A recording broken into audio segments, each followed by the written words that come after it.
السلام علیکم ورحمۃ اللہ وبرکاتہ۔ اس وقت میں آپ کے سامنے سورہ الجاثیہ کی آیت نمبر 7 سے لے کر 10 تک کا ترجمہ پیش کر رہا ہوں، سماعت فرمائیے۔ اعوذ باللہ من الشیطان الرجیم، بسم اللہ الرحمن الرحیم۔ تباہی ہے ہر اس جھوٹے بدعمال شخص کے لیے جس کے سامنے اللہ کی آیات پڑھی جاتی ہیں اور وہ ان کو سنتا ہے، پھر پورے استکبار کے ساتھ اپنے کفر پر اس طرح اڑا رہتا ہے کہ گویا اس نے ان کو سنا ہی نہیں۔ ایسے شخص کو دردناک عذاب کا مژدہ سنا دو۔ ہماری آیات میں سے کوئی بات جب اس کے علم میں آتی ہے تو وہ ان کا مذاق بنا لیتا ہے۔ ایسے سب لوگوں کے لیے ذلت کا عذاب ہے، ان کے آگے جہنم ہے۔ جو کچھ بھی انہوں نے دنیا میں کمایا ہے اس میں کوئی چیز ان کے کسی کام نہ آئے گی، نہ ان کے وہ سرپرست ہی ان کے لیے کچھ کر سکیں گے جنہیں اللہ کو چھوڑ کر انہوں نے اپنا ولی بنا رکھا ہے۔ ان کے لیے بڑا عذاب ہے۔ صدق اللہ العظیم۔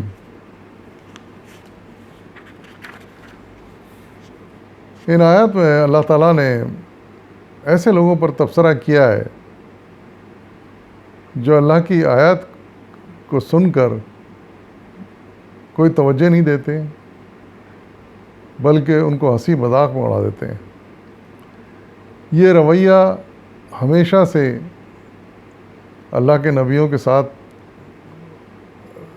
لوگوں نے اختیار کر رکھا۔ پہلے تو اللہ کی آیات کو سنتے ہی نہیں توجہ سے، سمجھنے کی کوشش نہیں کرتے، اور اگر سن بھی لیں تو پھر ایسے بن جاتے ہیں جیسے سنا ہی نہیں، یا پھر ان آیات کا مذاق اڑاتے ہیں اور اس کو ہنسی کھیل میں اڑانے کی کوشش کرتے ہیں۔ تو ایسے لوگوں کے لیے جو ہر دور میں پائے جاتے رہیں، اس زمانے میں تو کثیر تھے جو صلی اللہ علیہ وسلم کے مخاطبین تھے، وہ کوئی کسر نہیں چھوڑتے تھے ان آیات کا مذاق اڑانے میں، ان کو جھٹلانے میں، اور اس طرح کے لوگ ہر دور میں پائے جاتے ہیں۔ آج بھی ایسے لوگ ہیں جو اللہ تعالیٰ کی آیتوں کی طرف کوئی توجہ نہیں دیتے، سن کے بھی انجانے بن جاتے ہیں، اور جہاں ان کا موقع ملتا ہے ان کو وہ ہنسی مذاق میں اس کو اڑانے کی کوشش کرتے ہیں، اس کے اوپر تنقید، الٹی سیدھی تنقید کرتے ہیں ان آیت پر۔ تو حقیقت میں یہ انتہائی نالائق اور کٹر قسم کے مشرکین اور کفار کا حال ہے جو کسی حالت میں ان آیات کو تسلیم کرنے کے تیار نہیں ہیں، ان پر ایمان لانے کے لیے تیار نہیں ہیں۔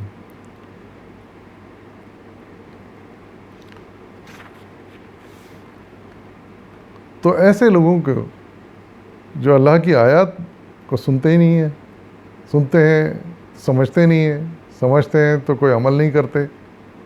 یا پھر ان کا مذاق اڑاتے ہیں، تو اللہ تعالیٰ ارشاد فرما رہے ہیں کہ ان کو دردناک عذاب ہوگا۔ حضور صلی اللہ علیہ وسلم سے ارشاد فرما رہے ہیں کہ ان کو سنا دو کہ ان کا انجام بہت برا ہوگا، ان کو دردناک سزا ملے گی۔ اور یہ وارننگ نہ صرف اس وقت کے لیے تھی جو حضور صلی اللہ علیہ وسلم کے ذریعے سے ان تک پہنچائی گئی، بلکہ ہر دور کے لیے ہے۔ حقیقت میں یہ ہے کہ انسان کو چاہیے کہ اس تلاش میں رہے کہ اللہ تعالیٰ نے زندگی کے بارے میں کیا رہنمائی ارشاد فرمائی ہے، رسولوں کے لیے کے ذریعے سے کیا کہلوایا ہے، ان کی کتابوں کے ذریعے سے کیا میسج اللہ تعالیٰ نے بھیجا ہے۔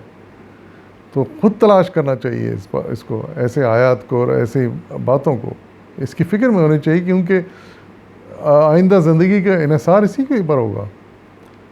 اگر اس کی طرف غفلت میں پڑ گئے، دنیا میں کی زندگی میں ڈوب گئے، تو پھر آخرت برباد ہو جائے گی، یہ سمجھ لینا چاہیے۔ اور اس کی ضمانت تو اللہ تعالیٰ نے اس قرآن میں کئی مرتبہ دی ہے کہ یہ زندگی ختم ہوگی، اس کے بعد ایک نئی زندگی وجود میں آئے گی، اور پھر اس زندگی کا حساب اس زندگی میں ہوگا، اور اس زندگی کا انجام پھر اس زندگی میں ملے گا۔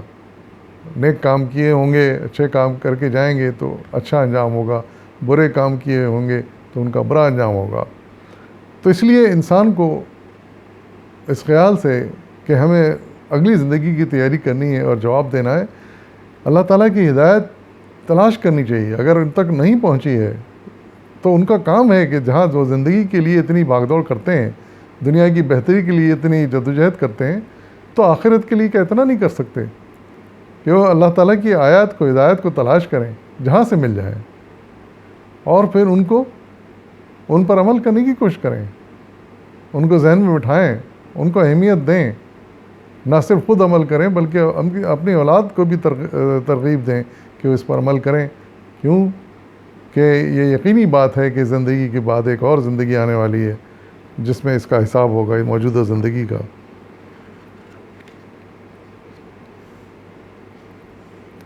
اور پھر ارشاد فرمایا جا رہا ہے کہ جو کچھ بھی وہ زندگی میں کما رہے ہیں، بہت صبح سے لے کے شام تک اسی زندگی کو کمانے کے چکر میں رہتے ہیں، سنوارنے کے چکر میں رہتے ہیں، لیکن یہ کمائی اور یہ مال و دولت جو جمع کرتے ہیں، جائیدادیں، یہ آخرت میں کچھ کام نہیں آئیں گی، کسی کام نہیں آئیں گی۔ نہ یہ مال و جائیداد کام آئے گا، نہ یہ حیثیت اور طاقت کام آئے گی، نہ یہ شہرت اور عزت کام آئے گی۔ وہاں تو وہی اعمال اچھے کام آئیں گے جو ان ہدایات کی روشنی میں انسان نے کر لیے ہوں گے۔ یہاں تک کہ اللہ تعالیٰ ارشاد فرما رہے ہیں کہ جیسا کہ دیکھنے میں آتا ہے کہ دنیا میں لوگ اپنے ولی بنا لیتے ہیں، اب کچھ مرے ہوئے لوگوں کو اپنا رہنما ولی بنا لیتے ہیں، کچھ بتوں کو اپنا ولی بنا لیتے ہیں، کچھ بعض پیغمبر کو پوجنے لگے ہیں اور ان کو اپنا ولی بنا لیتے ہیں۔ وہ سمجھتے ہیں کہ یہ ہمارے کام آئیں گے۔ ارشاد فرمایا جا رہا ہے کہ کوئی ولی، کوئی دوست جو اس دنیا میں ہے وہ اس دنیا میں کام نہیں آئے گا، وہ بالکل لا تعلق ہو جائے گا ان سے، بلکہ وہاں کہے گا اللہ تعالیٰ جب ان کو زبان دیں گے کہ میں ان کو نہیں جانتا، یہ میرے لیے کیا کرتے رہے ہیں، تو اندازہ لگائیے کہ اس وقت پھر انسان کی کیا پوزیشن ہوگی۔ اس لیے بہتر ہے کہ ایسے جھوٹے ولیوں سے، دوستوں سے، رہنماؤں سے جان چھڑائی جائے اور صرف اس ایک خدا کا راستہ پکڑا جائے، اسی کی رہنمائی کو اپنایا جائے، اور وہ رہنمائی مل سکتی ہے اللہ تعالیٰ کی کتابوں سے، کیونکہ رسول تو گزر چکے ہیں۔ اب کوئی نیا رسول آنے والے تو نہیں ہے کہ نئی رہنمائی کوئی دیں گے۔ اب جو کچھ رہنمائی ہے وہ یا تو اللہ تعالیٰ کی پچھلی کتابوں میں مل سکتی ہے یا اس قرآن مجید میں مل سکتی ہے، کہ پچھلی کتابوں کے ساتھ مسئلہ یہ ہے کہ اس میں بہت تحریف ہو گئی، بہت اس میں اضافے ہو گئے، بہت سی چیزیں نکال دی گئیں۔ تو اب خالص رہنمائی جو ہمارے سامنے اس وقت موجود ہے وہ یہی قرآن حکیم ہے، تو اس کو پکڑ لینا چاہیے اور اسی سے رہنمائی حاصل کرنی چاہیے، اس کا بار بار مطالعہ کرنا چاہیے، جہاں سے یہ سننے کو مل جائے، سمجھنے کو مل جائے، اسے سننا اور سمجھنا چاہیے، اور کوشش کرنی چاہیے کہ کوئی کام کی بات اس میں سے نکال لی جائے، کوئی اہم آیات اس میں سے نکال لی جائیں اور اس کی روشنی میں پھر اپنی زندگی کو گزارا جائے۔ تو یہ اس لحاظ سے یہ آیات بڑی اہم ہے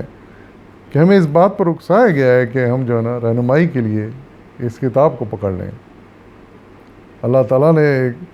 ایک کتاب آج سے حالانکہ 1400-1500 سال پہلے نازل کی ہے، لیکن آج تک اسی لیے اس کی حفاظت کی ہے ہر طرح سے، اس میں ایک لفظ کا، ایک حرف کا اضافہ کمی نہیں ہو سکی۔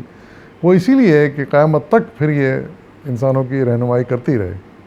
حقیقت میں یہ رہنمائی کر رہی ہے، جب بھی ہم اس کا مطالعہ دل سے کرتے ہیں، سمجھنے کی کوشش کرتے ہیں، ہمیں رہنمائی ملتی ہے، چاہے زندگی کا کوئی مسئلہ ہو، ہمیں اس کتاب میں رہنمائی مل جاتی ہے۔ اور کچھ اگر پھر بھی کوئی شک باقی رہ جاتا ہے عملی صورت میں، تو حضور صلی اللہ علیہ وسلم کی سیرت ہے، اس کا مطالعہ کریں۔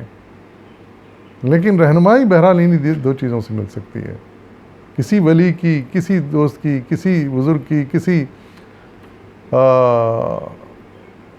راستہ دکھانے والے کی رہنما کی ضرورت نہیں ہے، صرف اگر ہم اسی کو رہنما مان لیں اپنا۔ اللہ تعالیٰ ہم سب کو اس بات کی توفیق عطا فرمائے، آمین ثم آمین، وآخر دعوانا والحمد للہ رب العالمین۔